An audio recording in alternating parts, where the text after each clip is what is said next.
O tema de hoje é mitos e medos, gestão de expectativas. A formação de hoje vai ser dada pelo Nuno Costa Jorge, um dos mais experientes colaboradores do JRS. Um poço de sabedoria.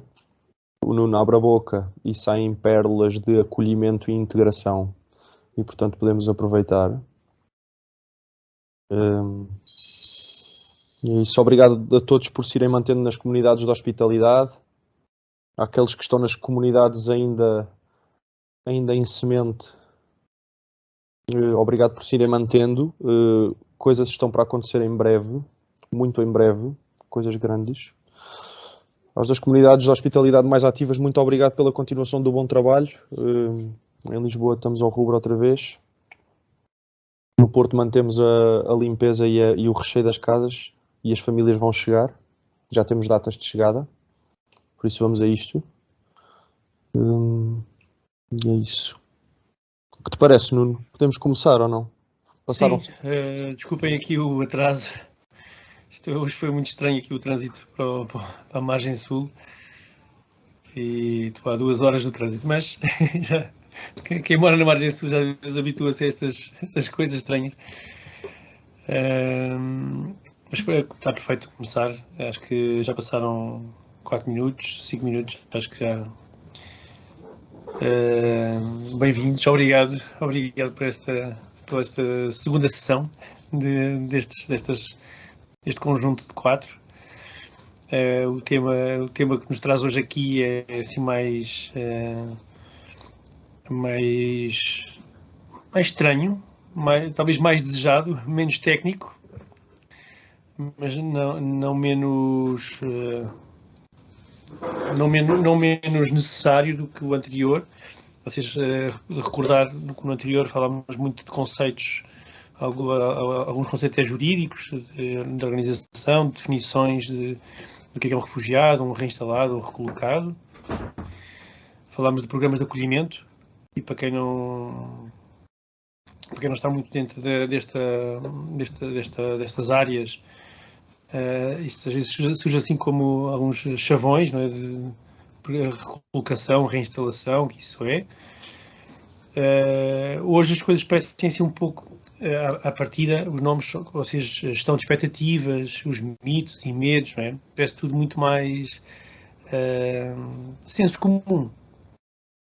E às vezes esta área, às vezes é de facto esta armadilha do senso comum, que como muito facilmente aplicamos ao acolhimento de refugiados e à pessoa que está à nossa frente, que muitas vezes achamos que conhecemos e achamos que percebemos os seus problemas e os seus anseios e os seus desejos. Vou pedir à Fábia para pôr a apresentação. Temos muito largos, mas espero também contar com a vossa colaboração, porque muitos dos medos e dos mitos não quero que saiam de um livro, mas que era bom que saíssem de cada um de nós. Algumas, o que é que sentem às vezes destes mitos que o refugiado, a própria ideia de refugiado traz. Não, desculpa interromper-te. Vocês estão a ver a apresentação ou não? Eu estou a ver tudo. Estão a ver alguma coisa? Sim, tudo? Flávio.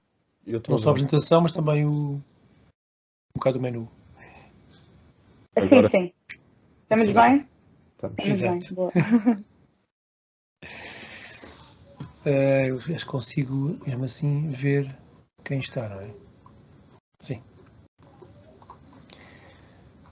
Então, como vos dizia, uma série de mitos que se revestem o acolhimento de refugiados. O primeiro mito, normalmente, é o número de refugiados que são acolhidos. Normalmente, a ideia que muitas vezes os mídias traduzem é de muita gente, muitas pessoas que chegam e às vezes há quem se aproveite até desse mito, não é? do número. Eu, para combater este mito, normalmente costumo dizer quantos de nós já conheciam um refugiado.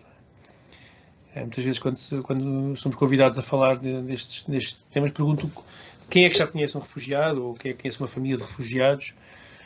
porque normalmente as pessoas com quem nos deparamos na rua, quer dizer, uma parte ouve falar de refugiados, mas nunca conheceu nenhum, porque de facto o número é muito baixo. Isto em Portugal, não é? No resto do mundo não é assim.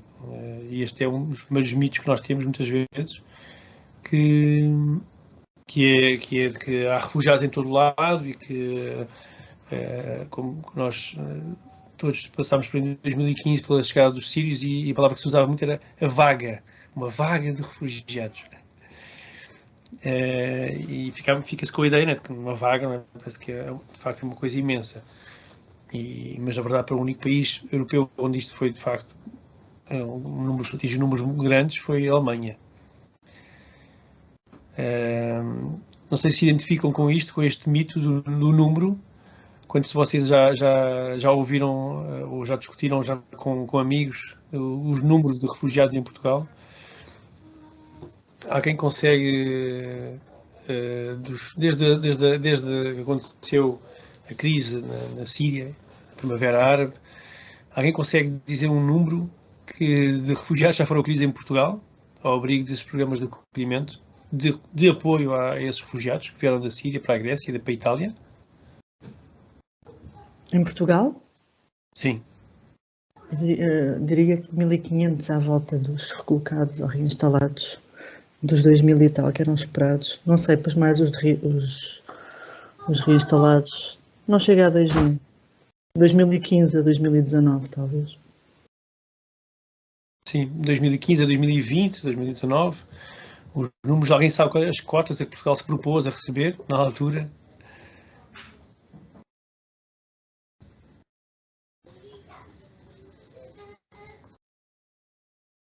Eu penso que eram 2.500, mais ou menos, o número geral. O governo português propôs-se a acolher 5.000 numa primeira fase. E depois, quando os números começaram a aumentar, propôs-se a acolher 10.000, aumentar a cota para o dobro. E, de facto, os números que chegaram a Portugal foram cerca de 2.000, como dizias, e bem. E, portanto, 2.000, uma população de 10 milhões, é, de facto, uma gota e o que torna muito difícil entender conceitos como vaga de refugiados e o que torna isto é um primeiro mito, não é? De facto, isto não é verdade.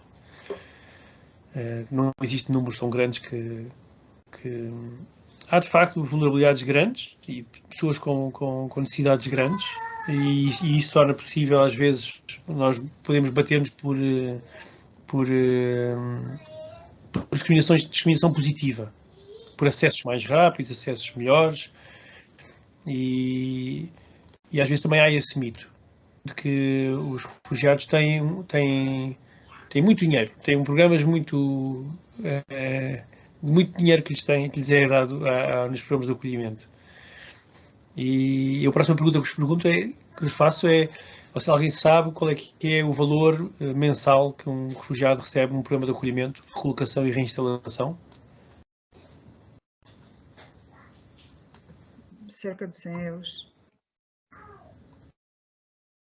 100 euros, quem dá mais? Eu acho que é o equivalente ao RSI, 150, não é? 180 no máximo. Não, no início é 200. Bem a apontar para os 200. 200 e... Diz? Cerca de 300. Já vamos nos 300. Eu creio que andam nos 150, sim. Exatamente, são 150. Nos programas de acolhimento foi estabelecido em 2016, já só em 2016, não em 2015, porque em 2015 ainda estava cada entidade definia o pocket money, o dinheiro de bolso, e havia entidades que entregavam mais dinheiro, outras entregavam menos. Em 2016 definiu-se em grupo operativo que seriam 150. E 150 euros por pessoa mensalmente, durante 18 meses, que é o tempo do programa de acolhimento. Depois, sim, se a pessoa não estiver autónoma, então começa a entrar um apoio da Segurança Social, que é o chamado RSI, e aí o cabeça de casal, a cabeça da família, recebe 183 euros e qualquer coisa, 134. E o segundo, 70% disso, e as crianças realmente são 50% desse valor. Portanto, a resposta é, durante o programa de acolhimento, o valor que a pessoa recebe mensal de dinheiro de bolso são 150 euros. É um valor que, para uma família numerosa, pode ser um valor significativo, para uma pessoa sozinha é um valor que é insuficiente. Portanto, mesmo este valor per capita, se formos ver o custo de vida em Portugal, mesmo considerando todos os restos dos outros apoios, são como se fosse aquela coisa do fact-check, não é? Será que isto é muito dinheiro? É falso, não se pode considerar muito dinheiro. Outras questões que existem aqui nos medos, não é? que nós temos, é que a pessoa são pessoas com comportamentos islâmicos ou dificilmente se integrarão na nossa sociedade. Não sei se vocês já tiveram essas conversas com amigos e acerca de algum comportamento fundamentalista que torna mais difícil a integração. E na realidade, quando nós deparamos com os refugiados que acompanhamos, é completamente infundado, não é? São pessoas normais, como nós, e que vivem a sua religião dentro de uma esfera pessoal e íntima, e tal como nós, não é? A religião acaba por influenciar as suas decisões, mas não a sua integração na sociedade e o normal comportamento dentro de um grupo, ou dentro de uma instituição, ou de uma organização. Já alguém aqui teve uma experiência de empregabilidade de alguém, de um refugiado?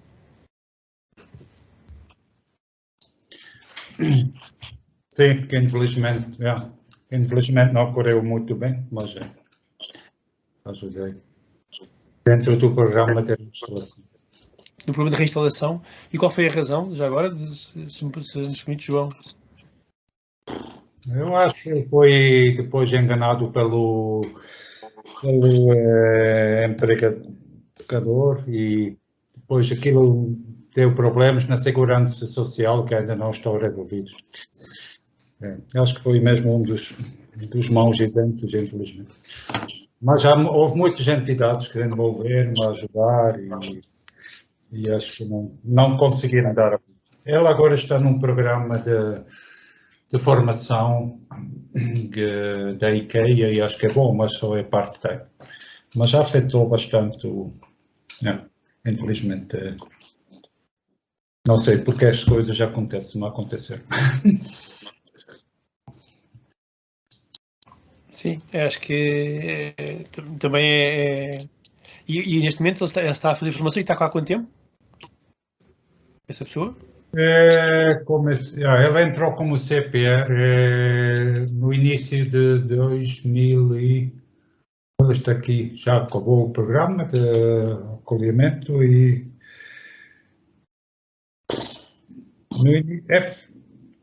Boa pergunta, foi... Sim, mas e sentiu alguma desses... Em fevereiro de 2019, acho que foi antes da pandemia, sim. Coitado, também apanhou uma altura difícil, para a realidade. De facto, este período foi mau para todos. Não querendo fazer desse exemplo, dessa pessoa um exemplo, mas sentiu alguma... Ele era uma pessoa que era islâmica? Que era da religião islâmica? De origem, mas confessa-se agora cristão. Pronto, sim. Sim, mudou, não é? Sim, também tem acontecido algumas pessoas. Agora fala árabe, mas é de etnia africana. Pronto. Também acontece, né? Nós achamos que não, que as pessoas que os árabes, que os islâmicos não se convertem ou não mudam de religião, e muitas vezes não são fundamentalistas, não é? E com comportamentos difíceis de integrar, mas alguns deles não querem mesmo saber de religião, não é? Não querem porque a religião para eles muitas vezes representa a violência ou a morte, e muitos chegam cá e quando se apresenta a possibilidade de ir à mesquita, perguntam, mas porquê queres que eu vá? Não, nós não queremos que tu vá. Mas ali está a mesquita, se quiseres ir. Porque a pessoa tem, desse momento, desse percurso da vida dele, às vezes guarda boas recordações. Então, durante um período inicial, prefere até afastar-se e ver o que é que se passa, porque não ficou com marcas. Não é? Isso, pronto, leva-nos até a estas marcas. Depois, na última sessão, falaremos um pouco mais sobre isto, não é? Sobre também o papel que nós temos na reconciliação desses eventos. Esta relação entre os mitos que nós temos e que a própria pessoa tem, há muitos mitos, não é? E isto tem a ver com esta gestão de expectativas. A gestão de expectativas é assim um chavão, e de facto é uma arte, porque há muitas expectativas que a pessoa tem em relação à integração na Europa e em Portugal. Portugal é um bocado desconhecido e esses mitos geram expectativas que são às vezes desfasadas da realidade. Para muitos a Europa significa um país, um sítio, um local, um conjunto de países que providencia muita segurança, e isto é igual não apenas para os refugiados, mas para qualquer imigrante. Uma vez fizeram uma pergunta a estudantes indianos das melhores faculdades indianas, e eles perguntaram-lhes: se saísses daqui, migrasses da Índia para ir trabalhar, onde é que querias ir trabalhar? Eles responderam: para os Estados Unidos. Então, e se fosse para viver, onde é que querias viver? Na Europa. Porque há esta ideia, né, mundial de que para trabalhar e ganhar dinheiro vai-se para os Estados Unidos, para viver e ter uma vida segura e com boas condições, a Europa é o melhor sítio.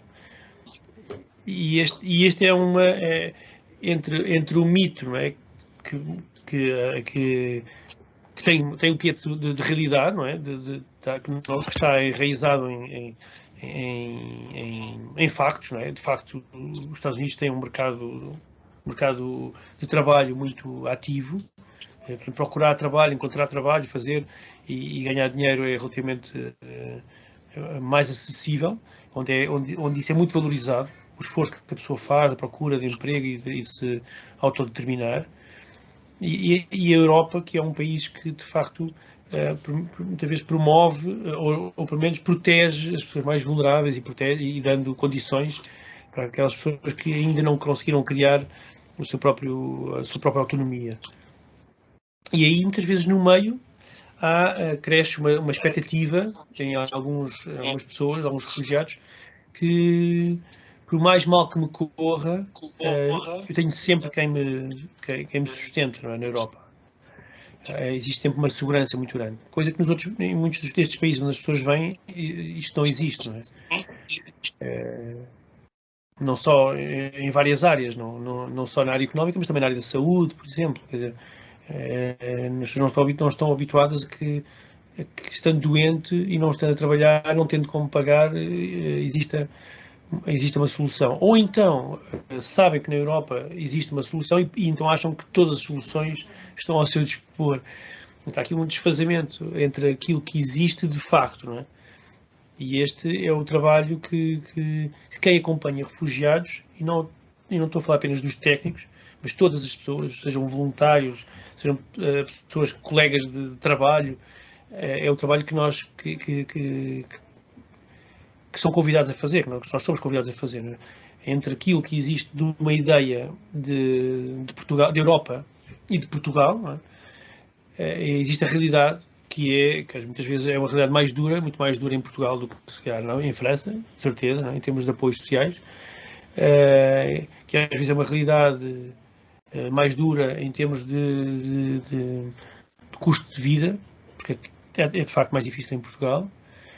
E também às vezes é uma realidade mais soft em termos de integração na sociedade, porque somos uma sociedade um pouco mais aberta ao acolhimento das pessoas. Não somos assim tão abertas como muitas vezes nos orgulhamos e achamos que somos. Também aí é um pouco mito, porque Há muita gente que abre os braços e abre os corações, mas nem toda a gente abre os corações, não é? E às vezes fica na expectativa do que é que vai acontecer, quem é esta pessoa que vem aí. Às vezes ficamos um pouco à espreita, não é? Suspeitamos, ainda que não suspeitamos do mal, mas achamos que vamos esperar um pouco para ver. Mas portanto, há estes vários mitos entre aquilo que a sociedade portuguesa pode dar em termos de sustento e a realidade que de facto dá, que nós sabemos que não chega para... Quer dizer, ninguém vive do RSI, não é? Ninguém vive de 184 euros e com isso fazer a sua vida. Em outros países europeus, se calhar, isso é mais possível, haverá outros apoios.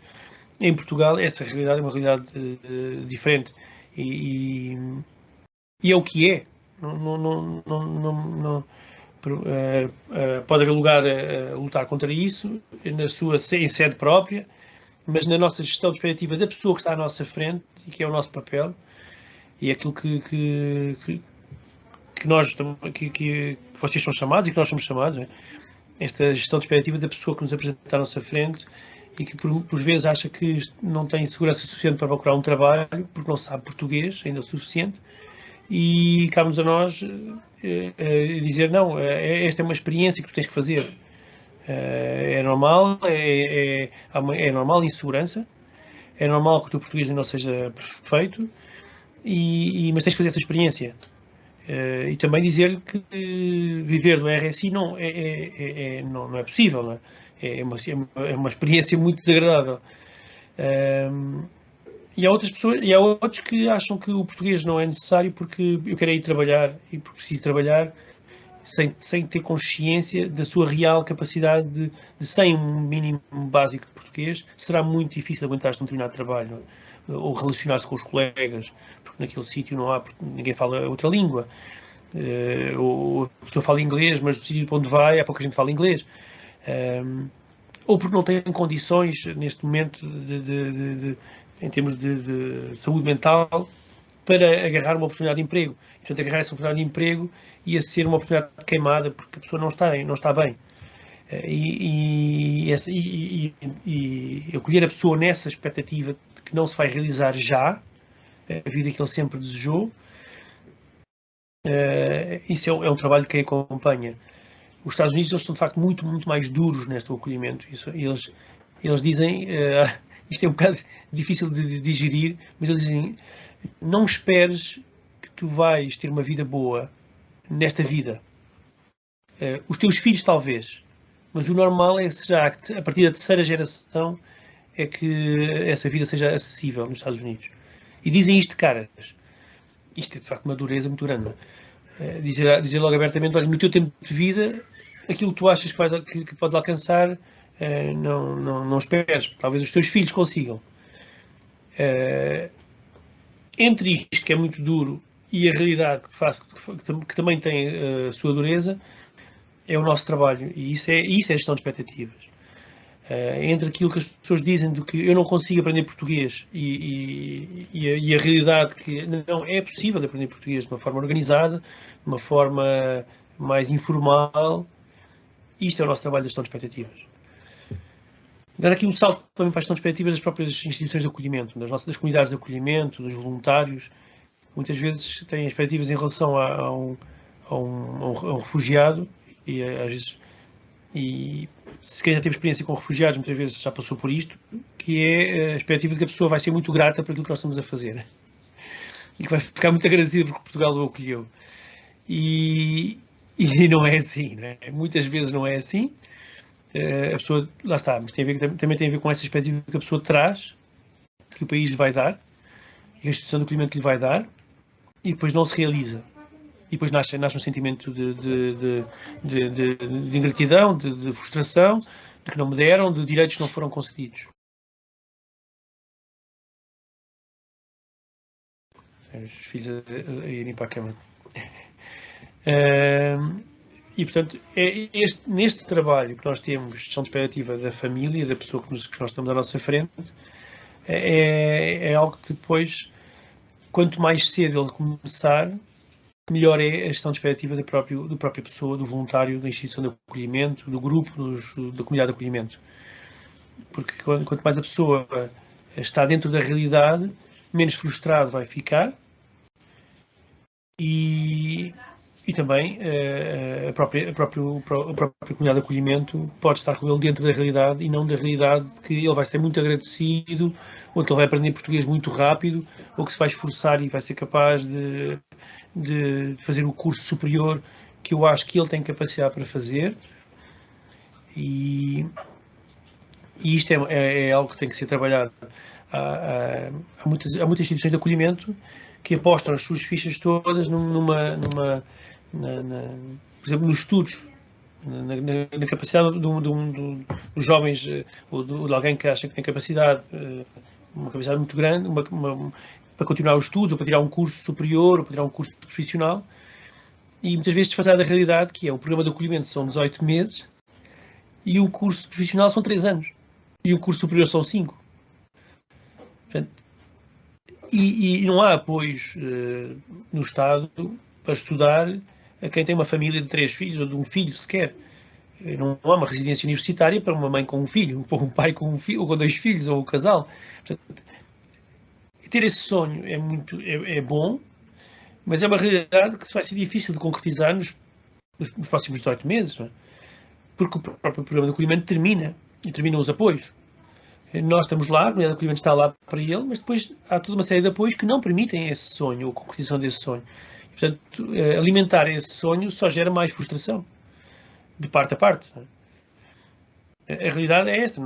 Há muitos, nós já fomos trabalhadores estudantes. E esse é um sacrifício que, se for apresentado logo ao início, é muito mais difícil, não é? Para quem está a começar uma vida nova. Não é? Mas daqui a um tempo, se calhar, é possível fazer isso, dar esse salto. E quem sabe concretizar esse sonho. Ou então vamos ter que batalhar muito mais por criar condições para que a pessoa possa, de facto, estudar durante os próximos 5 anos, ou 6. Porque a média de conclusão de um curso não são 5 anos, não é? E muito menos para quem não sabe a língua.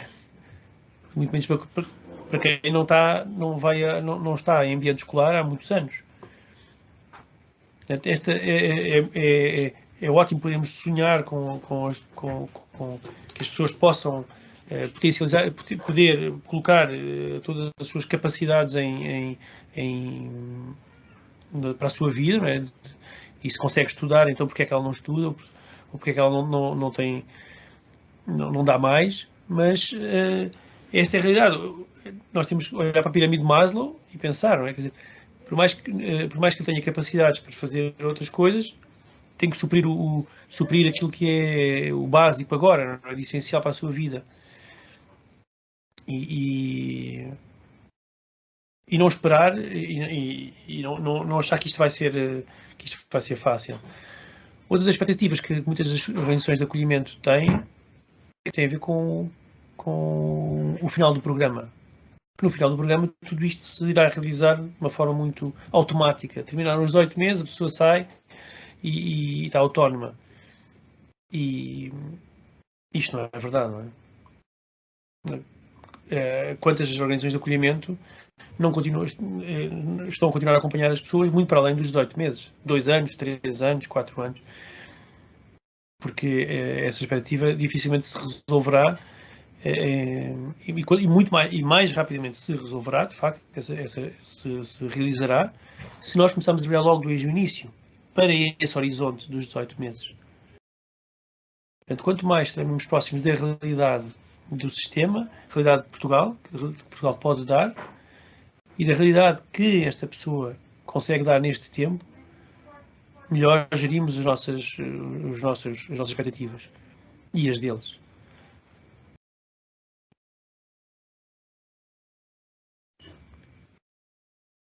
A gestão de expectativas dos voluntários ainda se avizinha às vezes ainda mais difícil de gerir. Isto não se pode gerir, não se gera expectativas, mas não se gerem pessoas, mas geram-se esta necessidade que o voluntário tem de concretizar aquilo que ele entendeu dentro de si próprio, e acho que eu também já fui voluntário, e que é, dentro de mim eu tenho uma missão, não é? Eu entendo então, algo que me traz aqui e que cada um de nós deve ter presente na sua, dentro do seu coração, não é? Eu gostava de fazer essa pergunta. O que é que vos trouxe para serem voluntários no acolhimento de refugiados? Numa palavra, o que é que vos chama? Sei que isto é um exercício difícil, numa palavra só. Só numa palavra. Boa noite, eu sou a Eugénia. Eu já sou voluntária com Sem-Abrigos e com a Sociedade Portuguesa de Alzheimer. Sou casada com um imigrante argelino. Frequento a mesquita. Tenho ajudado alguns imigrantes argelinos em Portugal. Portanto, para mim é um espírito de missão, é o ser voluntário.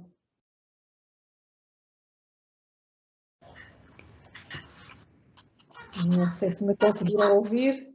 Sim, que ouvi perfeitamente. E é uma experiência muito rica. Para mim não é uma palavra porque é um conjunto de situações. Sim, já percebi que está assim num contexto. A sua vida já tem um contexto bastante de grande diversidade e abertura. Sim, imigrante, estou ligada muito aos imigrantes, sobretudo tenho apoiado muitos argelinos que têm aparecido de repente aqui neste momento em Portugal, tenho-lhes dado algum apoio a alguns deles, que eu consiga, até os alojando alguns deles mesmo aqui na minha casa, e pronto. Também uma sobrinha casada com um imigrante negro também, pronto, de maneira que estou perfeitamente... Eugénia, não é? Sim.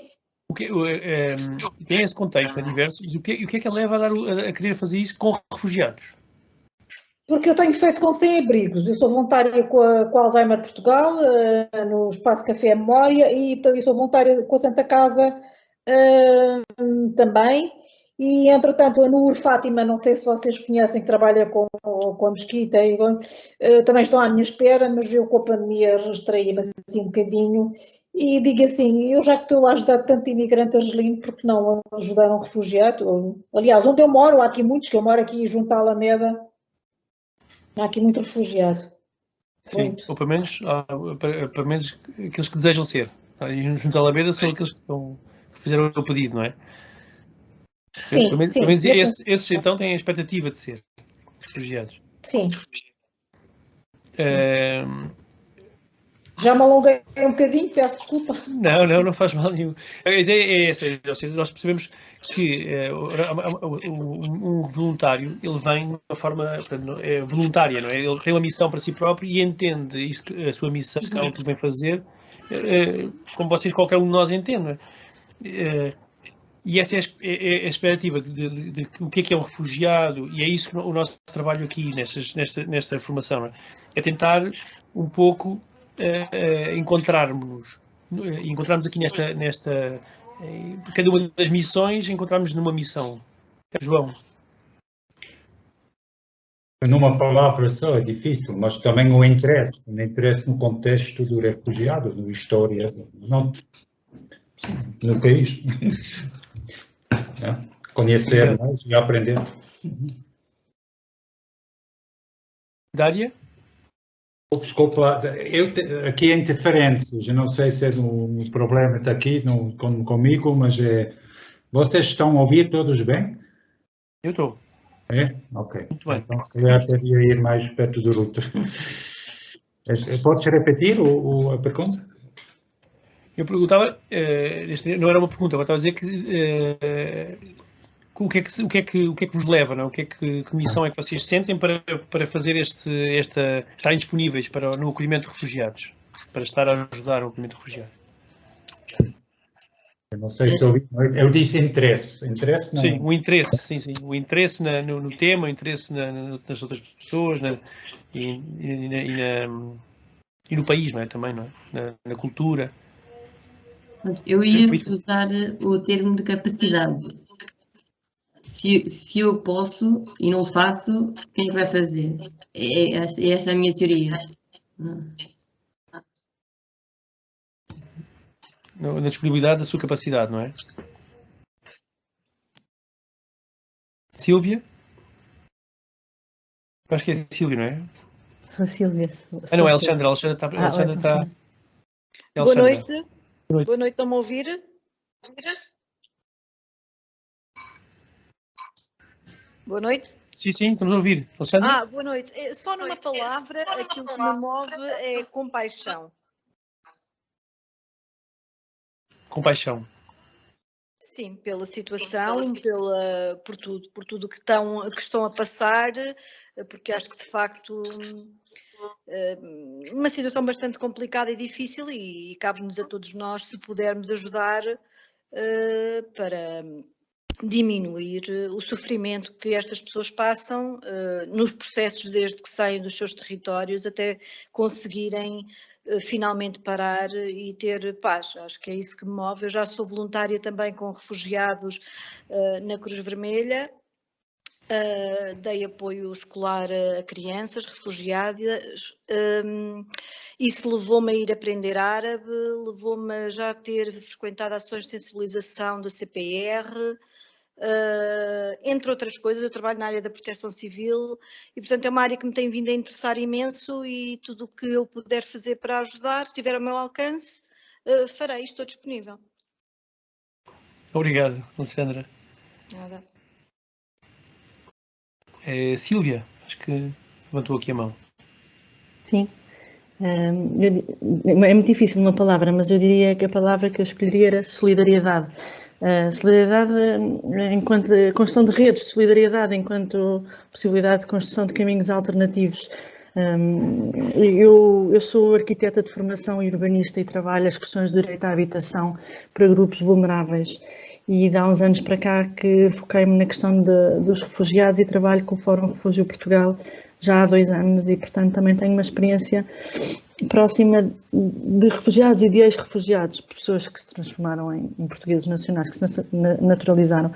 E tenho sempre esta perspectiva de ver os problemas, tentar ver o problema através dos olhos deles, não é? Com o conhecimento que tenho das questões estruturais do nosso país, sendo portuguesa como sou, gosto sempre de tentar perceber esse contraponto, como é que eles nos veem, como é que vem a entidade de acolhimento, quais são os problemas que levantam e quais são os desafios que enfrentam e, eventualmente, até que soluções podem propor para a construção destas redes de solidariedade a partir das suas próprias experiências.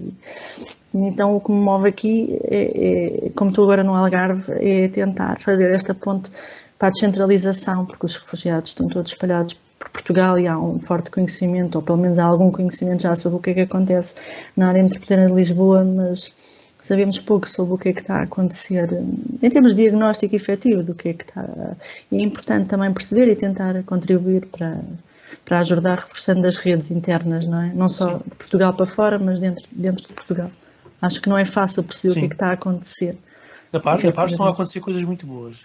Claro, não é uma questão de qualidade do acontecimento. Meio a brincar, meio a sério, em termos de interior. Portugal tem problemas estruturais muito complexos e que ultrapassam, francamente, a questão dos refugiados. E ainda pôr na equação um tema tão complexo como o tema dos refugiados já é um bico de onda. Sim, isso tem a ver com o sistema.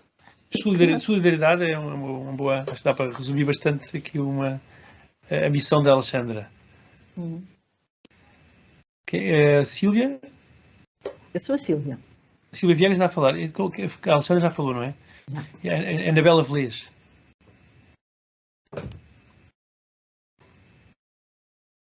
Está com o microfone desligado, Anabela.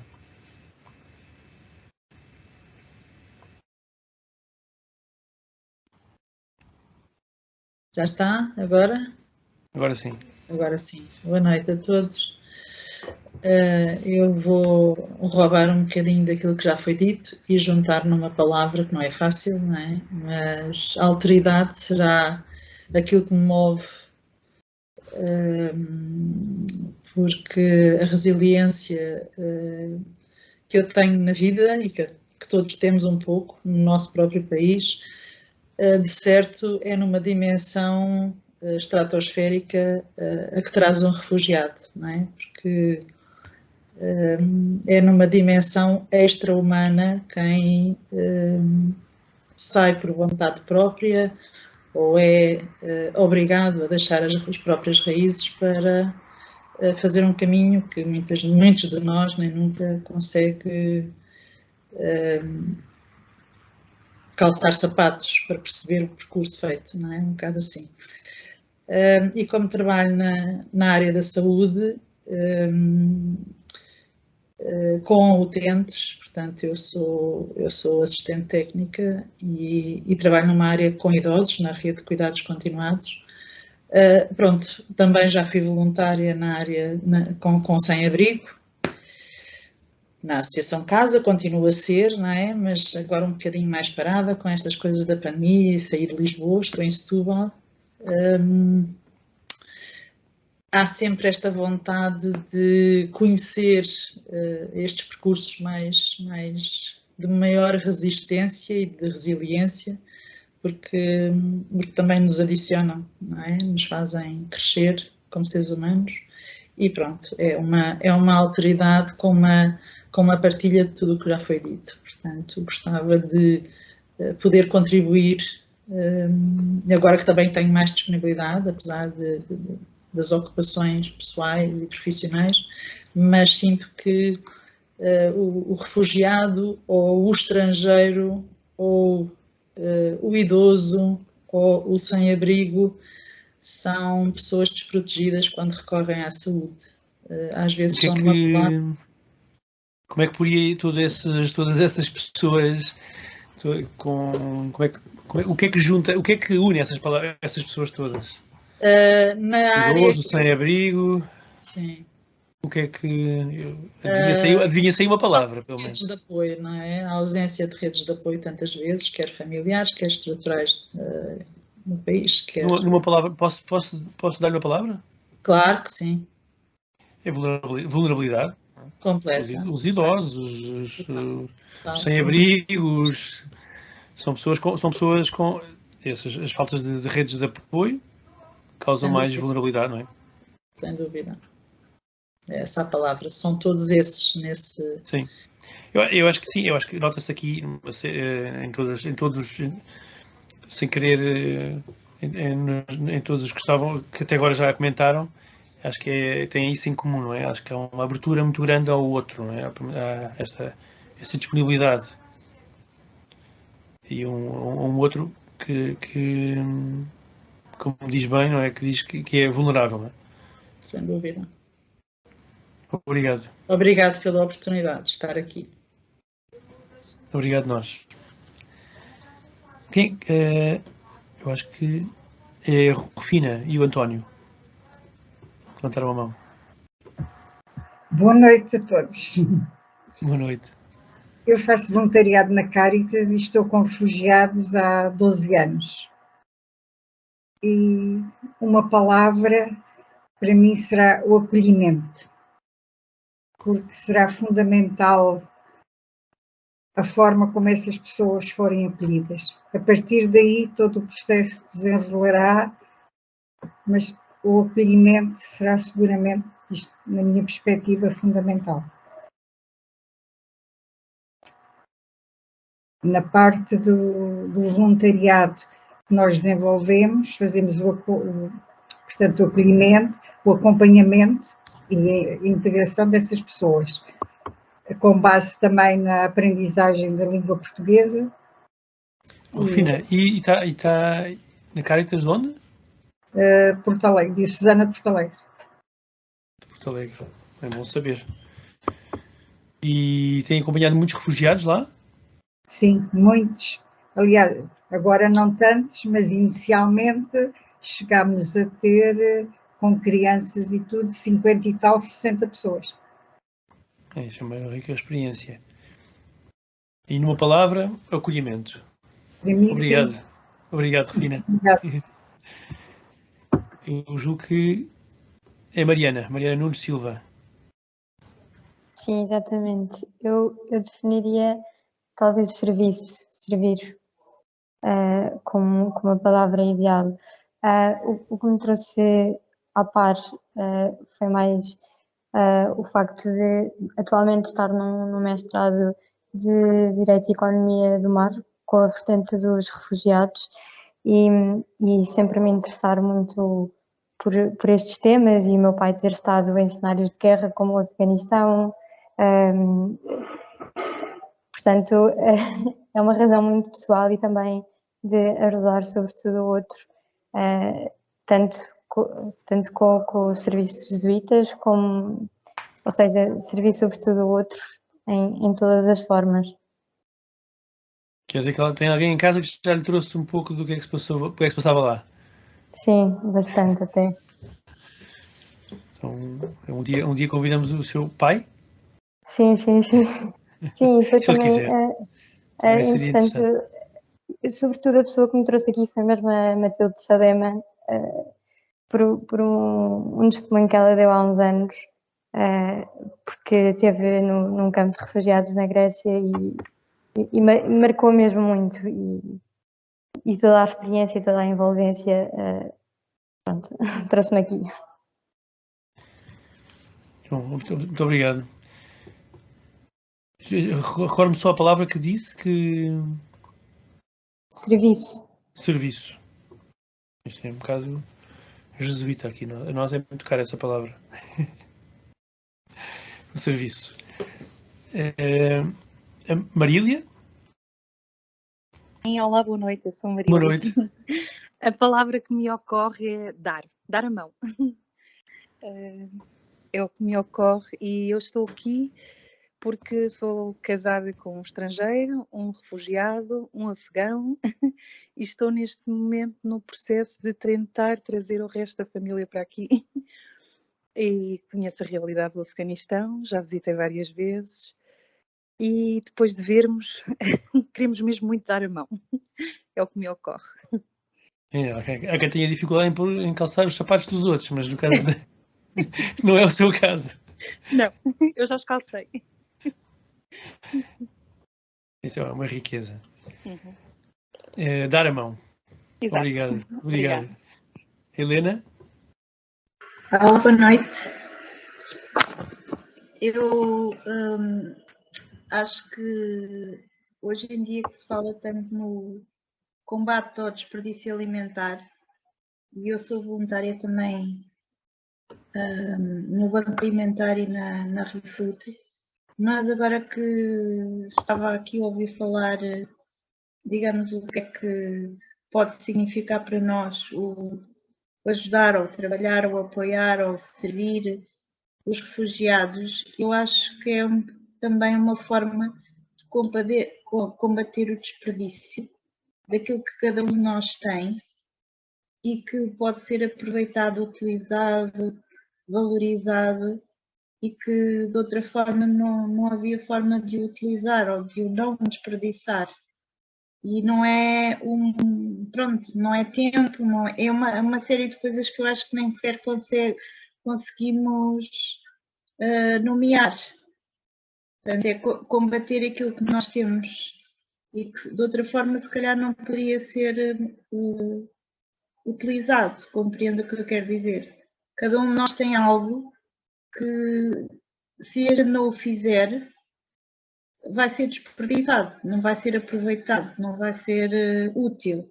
Sim. E, portanto, é uma forma de nós sermos mais completos e mais... Pronto, eu tenho alguma dificuldade em explicar a ideia, mas acho que é combater aquilo que nós temos e que não se deve desperdiçar, seja em que for, e nomeadamente em relação aos refugiados, porque para nós pode ser pequeninas coisas que a gente no nosso dia-a-dia não valoriza, mas pronto.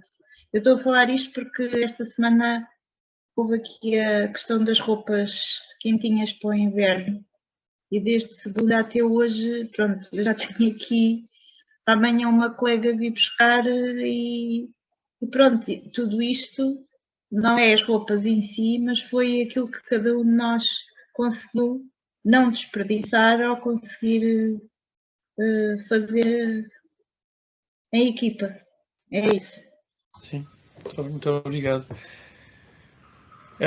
Disse aí termos, conceitos muito caros, não é? Ou seja, esta questão do desperdício, não só em relação aos bens, não é? Que estava agora a falar da roupa, Às vezes pode-se entender também o tempo, o próprio tempo que a pessoa tem de vida não ser desperdiçado, não é?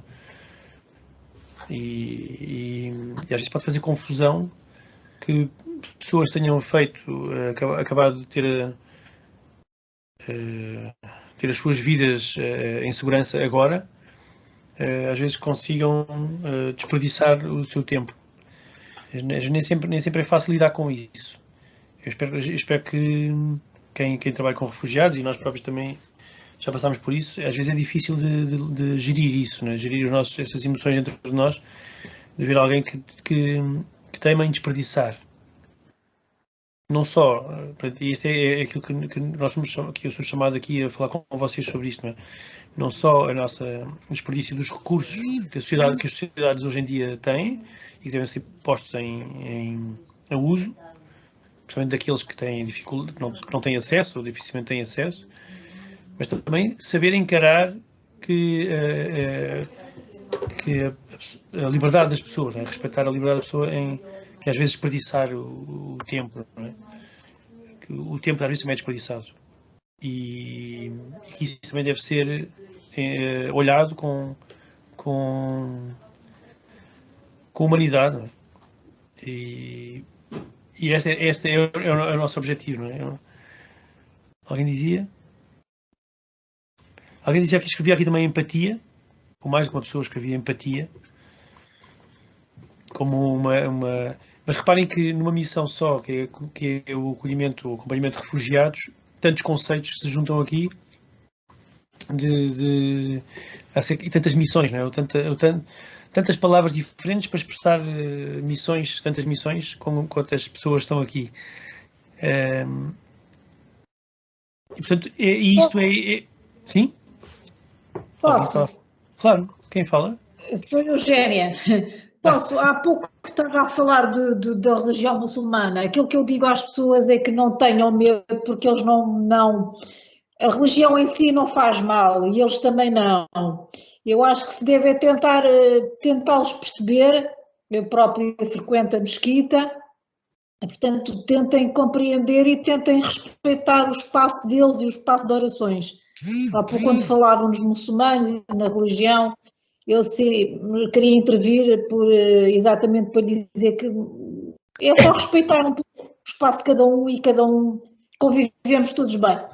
Sim, eu acho que quem está aqui é porque não tem medo, de certeza, mas move-o muito mais tudo aquilo que foi dito até agora do que... Não, eu próprio, como frequento a mesquita... Sim, eu percebo.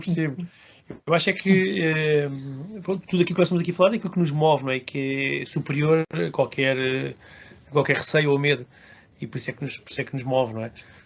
Por isso é que o movimento é feito porque é maior. Acho que a Rita Petruzella tinha aqui levantado a mão também, e eu acho que eu não lhe dei a palavra. Olá, boa noite. Olá.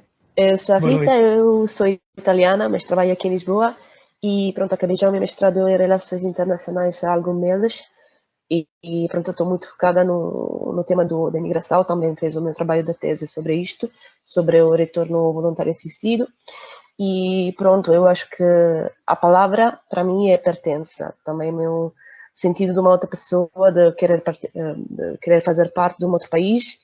E com certeza isto não é muito fácil. E pronto, eu acho que deve ser também o sentido de pertença e de querer fazer parte de uma outra comunidade. E pronto, claro, é isto. Obrigado, Rita. É muito interessante a sua partilha do sentimento de pertença. Vai ligar um pouco... Sim, diga. Desculpa, só uma outra coisa. Sendo italiana, queria ver a diferença entre a gestão do tema da imigração, tipo, também porque na Itália não tá muito bom este tema, tipo, os políticos da direita querem não trazer muitas coisas sobre a imigração e tal, e pronto, estou muito interessada sobre isto, ver as mudanças sobre como a questão é tratada isto. Obrigada. Obrigado, Rita.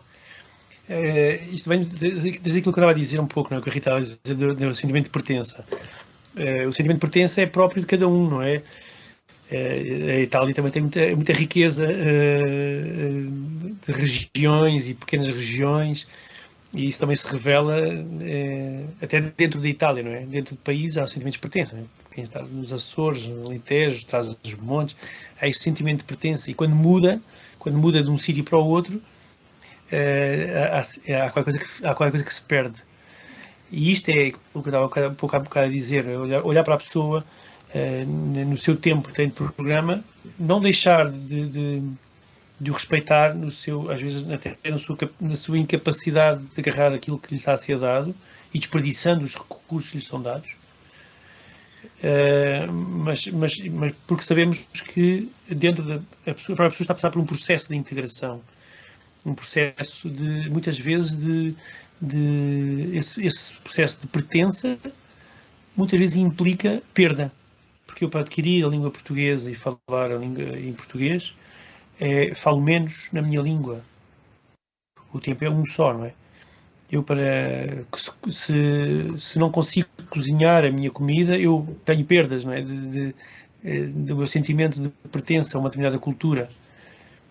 Se tenho poucas pessoas à minha volta que são do meu país, eu sinto-me a afastar da minha cultura. E perde-se esse sentimento de pertença, que é duro, que é difícil. Aliás, há quem o chame de um luto. Chamam-se os 7 lutos: o luto da língua, o luto da cultura, o luto da família, e tudo isso é provocador e sofrimento, e há que respeitar. Nem toda a gente passa por isto, toda a gente traz sofrimento, a uns mais, outros menos, e olhar para a pessoa como ela é nesse seu percurso é muito importante para perceber que, sim senhor, existe um tempo de programa de acolhimento. São os 18 meses, onde existe uma série de recursos que são colocados, e que é bom que eles não sejam desperdiçados, ou pelo menos que eles sejam aproveitados o mais possível, mas ao mesmo tempo diante de nós está alguém que também está num processo que causa sofrimento. É verdade que o país Portugal dá-lhe segurança, como muito poucos países no mundo, sejamos francos, mas ao mesmo tempo também não lhe consegue retirar todo o sofrimento. E, portanto, o que somos chamados é conseguir intervir junto da pessoa, no sentido de trazer-lhe um objetivo real, dentro daquilo que o país consegue dar, dentro da sua capacidade de dar, mas respeitando também os tempos que a pessoa que está à nossa frente muitas vezes não consegue. Ou como dizia agora a Rita, é muito interessante perceber como é que o próprio país funciona, é verdade, como é que o próprio país funciona no acolhimento e no acompanhamento de pessoas vulneráveis, e que já não digo só refugiados, porque percebo que há muita gente com muitas experiências, mas também perceber, estar disponíveis para acolher aquela pessoa e ver como é que aquela pessoa está também disponível para a integração. E isso às vezes não está disponível hoje, nem amanhã, nem depois da manhã, mas é um processo. E se nós estamos atentos, e agora alguém escreveu aqui a escuta, não é? Se nós estivermos atentos nesse acompanhamento e não desistirmos, não nos frustrarmos e estarmos lá, sermos esse sítio de abrigo, às vezes vamos perceber o momento certo em que a pessoa já está disponível. E já está disponível para aproveitar outros recursos, e aí colocar esses recursos, porque aí já não serão desperdiçados, como a aprendizagem do português, ou a procura de emprego, ou a escola, ou o estudo. Obrigado a todos.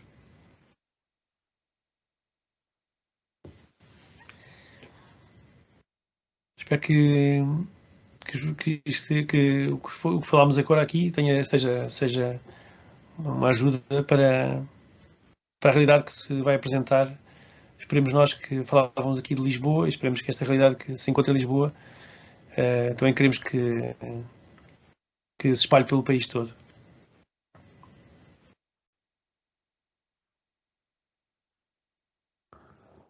Muito obrigado. É isso. Alguma questão mais específica Eu acho que nós vamos ter Eu tempo. gostava de fazer uma pergunta, se posso. Claro. Acho que ainda temos aqui um bocadinho de tempo. Eu sou muito nova nesta questão e gostava de perceber da vossa experiência ampla nesta área, qual é que é, eu percebo que haja imensos obstáculos e imensas dificuldades para estas pessoas quando chegam cá, mas quais é que são de facto as maiores dificuldades dentro de tudo isso, dentro dos lutos, dentro da dificuldade da língua, da adaptação, quais é que são os maiores obstáculos no momento em que nós tentamos apoiar estas pessoas, o que é que elas precisam mais do que tudo e qual é que é a maior dificuldade? Por respeito àquilo que eu vai dizer, cada pessoa, não é? Acho que vai variar muito da pessoa para pessoa e do momento, principalmente do momento. Quando eu dizia respeitar estes processos internos da pessoa, é saber que quem já foi imigrante também não precisa ser refugiado, quem já foi imigrante reconhece isto. Não é? Quando se chega a de facto tudo é novidade e há assim um entusiasmo normal, há assim uma curva muito grande de entusiasmo. Cheguei a um país, estou salvo, e às vezes este entusiasmo num refugiado atinge picos muito altos de alegria e de quase euforia, de se atirarem para o chão, uma casa finalmente, e abraçar e quererem beijar, e muito contentes e muito alegres. E depois há acolher a realidade como a dificuldade que ela tem, às vezes não há creche e eu queria trabalhar e eu queria ir para as aulas de português, mas o meu filho não tem creche e esta é que é a realidade portuguesa, não é? Há poucas creches, ou português é tão difícil e já não consigo estar sentado em aula, tenho pouco aproveitamento, não é? E começo a imaginar o pior, não é? Que nunca mais consigo, se não souber português, nunca mais consigo encontrar emprego e começa todo um processo, às vezes negativo, não é? Que foi criado até chegar cá. Ou seja, temos que perceber a pessoa no seu momento, não é? Como é que a pessoa está. Se chegou agora, já sabemos que vai haver entusiasmo. Se chegou há uma semana, já sabemos que começa a decair e que vai começar a sentir necessidades. Ao início, às vezes nós pedimos que haja acompanhamento médico, um pequeno diagnóstico de queixas e sintomatologia. A pessoa está tão entusiasmada com a chegada que até se esquece de dizer que tem uma doença crónica, às vezes até se esquece de dizer que a medicação está quase a terminar, e uma semana depois começa a falar disso, já o médico não está lá.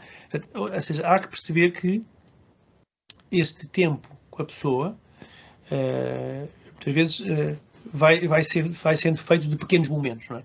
E respeitar e estar atento àquele momento também ele às vezes mais frágil e que o entusiasmo às vezes esconde mas estar atento, porque depois a seguir ao entusiasmo vem um momento de maior às vezes de maior ansiedade ou de maior depressão e conseguir alisar um pouco estas curvas, não é? Que no refugiado são muito grandes às vezes, entre aquilo que é dado e aquilo que ele quer ou que ele acha que deve ser importante. E conseguir alisar, dizer, nem tudo é tão bom como ele acha, na altura do entusiasmo, e nem tudo é tão mau como ele vai achar na altura da depressão. No nosso país, a vossa experiência negativa de discriminação e de afastamento destas pessoas ocorre muito, ou aquela impressão que nós temos, eu tenho, que nós somos um país acolhedor, é assim na realidade ou nem por isso? Há muitas más experiências? Não, eu diria que não. Nós temos muito mais boas experiências do que más experiências. Ok. E também há muitas más experiências que às vezes não ficam muito claras, não é? Se são de discriminação.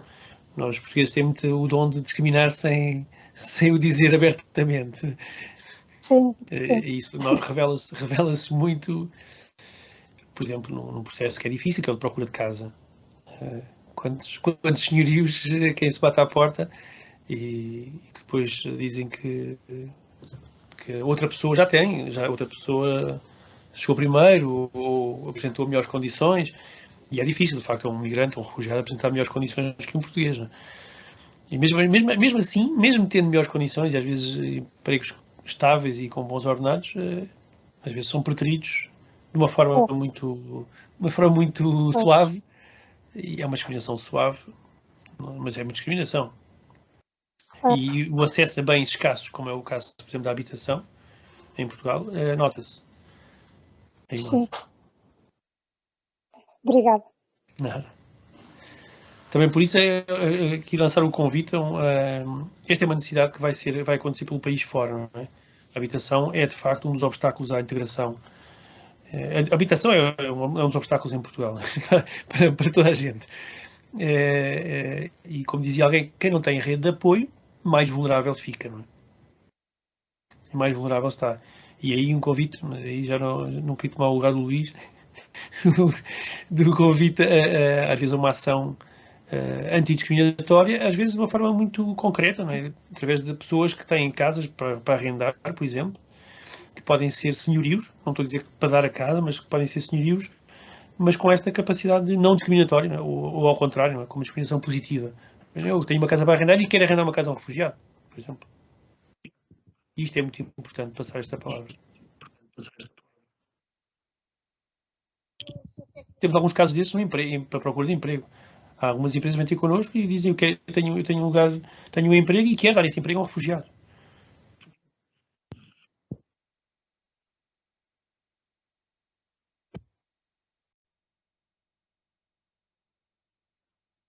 Acho que o silêncio já falou um pouco do cansaço que ainda seja a meio da semana. Está-me a ouvir? Está.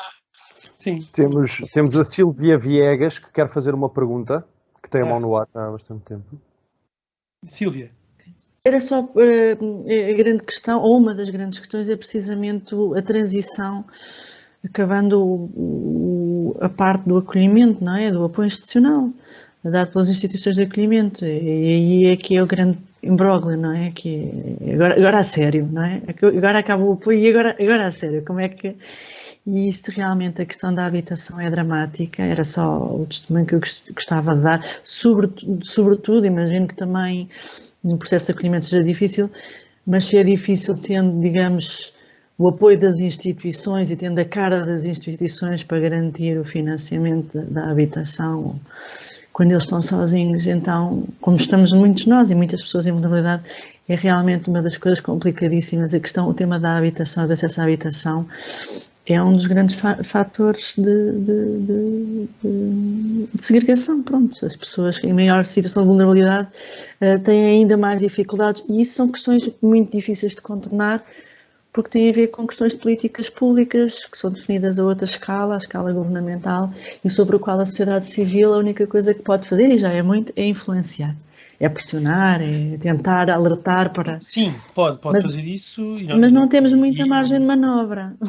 Não, nós podemos, quer dizer, acho que a própria PAR deve-se constituir como um fórum bom para levar estas, para dar número ao problema, não é? Para dar número. E para isso dar visibilidade, para dar cara. Porque isso dá visibilidade.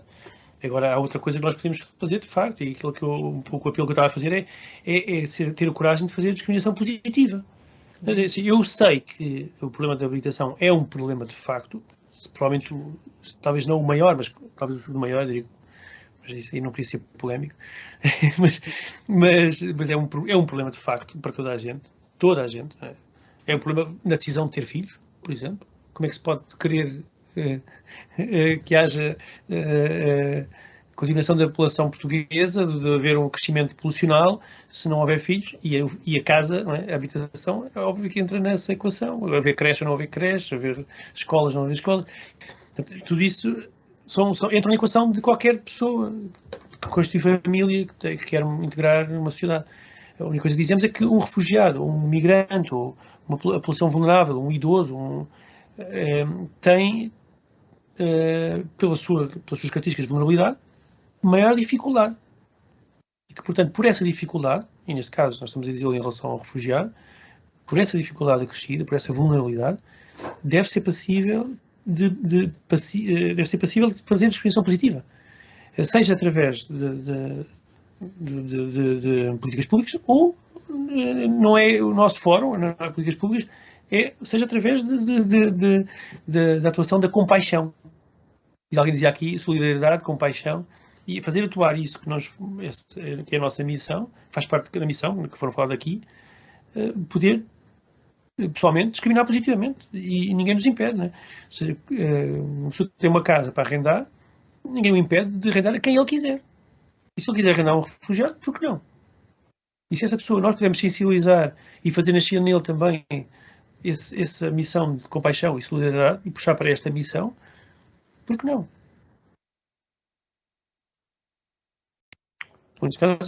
Porque sim, há muitas razões.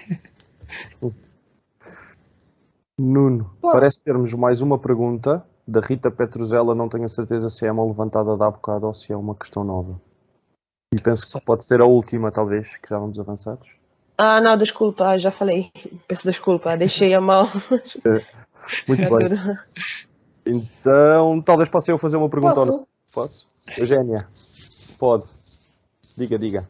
Ora bem, vocês estão a falar na questão da habitação. O IRU tem programas. O IRU tem programas. Porta aberta. Sim. Eu sou técnica superior do IRU na parte da contratação. Portanto, já lá estou há muitos anos. Portanto, alguém estava a falar nas políticas públicas, mas o IRU tem... nós temos mesmo um programa no portal da habitação, estão lá mesmo programas para refugiados e imigrantes. Sim. Eu, como estou na parte de contratação pública, mas o IRU e as parcerias que nós temos com os diversos municípios, portanto, pelo menos há uma partezinha de habitações para refugiados e imigrantes. Pronto, já sabemos que é a Eugénia que vamos pedir uma cunha. Estava agora a anotar o nome no meu caderno. No que eu posso ajudar... É a discriminação positiva em funcionamento.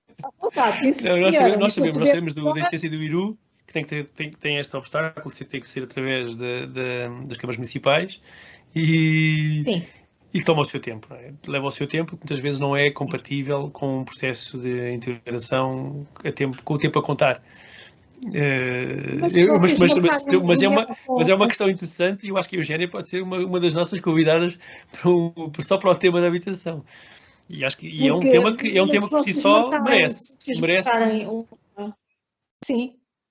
Merece, eu vou falar sério. Acho que sim, acho que é bom discutirmos processos que têm impactos, processos únicos, que têm um impacto muito grande na integração da pessoa, como por exemplo a habitação, a questão do emprego, a questão da saúde, o acesso à saúde, como é que é feito, Aliás, o próprio IRU, peço desculpa, o próprio IRU tem um determinado número de casos, por exemplo, para vítimas de violência doméstica. Sim, mas aí já estão atribuídas e depois há uma organização que está com elas, a geri-las. Elas têm um X números que estão já à par, mas sim. E aí sim, há uma entidade que já está a fazer a gestão dessas próprias habitações e é mais fácil. Era uma solução interessante fazer o mesmo modelo e entregá-lo a uma organização que acolhe refugiados. Exatamente. É uma solução interessante. Olha, no que eu puder ajudar. Sim, muito obrigado. É bom haver ideias, não é? E haver às vezes alguém com capacidade decisória para elas ouvir e levá-las à frente. Levá-las a bom porto. É uma ideia interessante.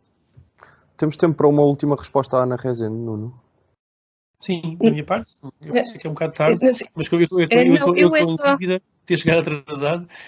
Olha, só muito rapidamente, é só para dizer a propósito de ajudas que eu tenho uma amiga que trabalha na Segurança Social aqui em Lisboa, exatamente ela está adstrita a esta área dos refugiados.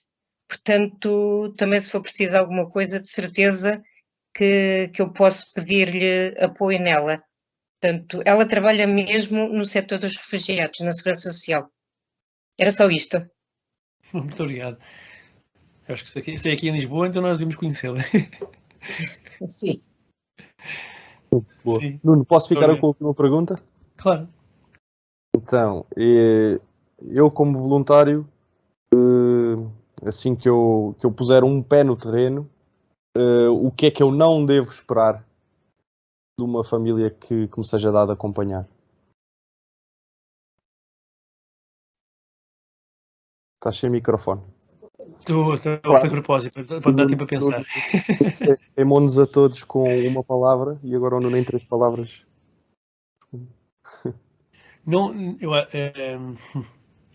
Não deve esperar que tudo depende de ti. Não deve esperar isso. Não é justo nem para a família, nem para o voluntário.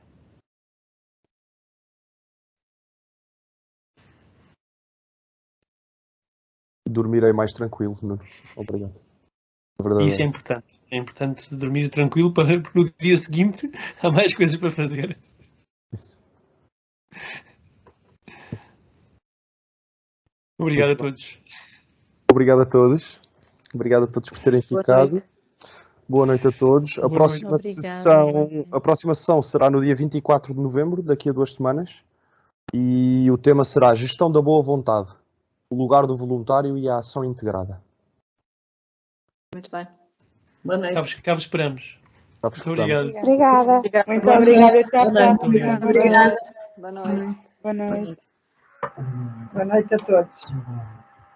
Boa noite a todos.